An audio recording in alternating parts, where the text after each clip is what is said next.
మీరు ఈ ఫ్రూట్‌ని ఎప్పుడైనా చూసారా? గుమ్మడికాయ సైజులో ఉంటుంది. దీన్ని పంపర పనసకాయ అంటారు. లేదా గ్రేప్ ఫ్రూట్ అంటారు. అండ్ ఈ ఫ్రూట్‌కయితే చాలా హెల్త్ బెనిఫిట్సే ఉన్నాయి. ఇందులో రిచ్ విటమిన్ సి ఉంటుంది. కొంచెం చేదుగా అలా అంటే పులుపుగా అనిపిస్తది. బట్ తినే కొద్దీ తియ్యగా ఉంటుంది.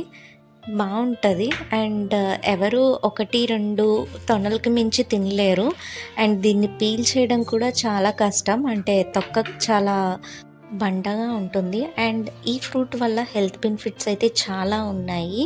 ఎనీమియా నుంచి ప్రివెంట్ చేస్తుంది. అండ్ అలానే బోన్ స్ట్రెంగ్త్ ఇంక్రీజ్ చేస్తుంది.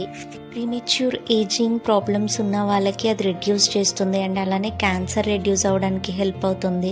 అండ్ అలానే ఇది హార్ట్‌కి కూడా చాలా చాలా మంచిది. వెయిట్ లాస్‌కి కూడా బాగా హెల్ప్ అవుతుంది. అండ్ అలానే ఓరల్ హెల్త్‌కి and like oral and dental హెల్త్‌కి కూడా ఈ ఫ్రూట్ చాలా బాగా యూజ్ అవుతుంది. ఇన్ని హెల్త్ బెనిఫిట్స్ ఉన్నా సరే ఈ ఫ్రూట్‌కి ఎక్కువ అవేర్‌నెస్ లేదు.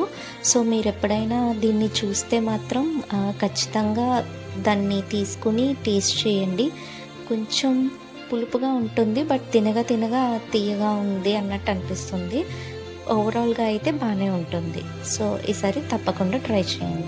కమలాకాయకి, బత్తాకాయకి ఉన్నట్టుగానే సిమిలర్‌గా మనకి సీడ్స్ అండ్ అలానే తొనలు ఉంటాయి.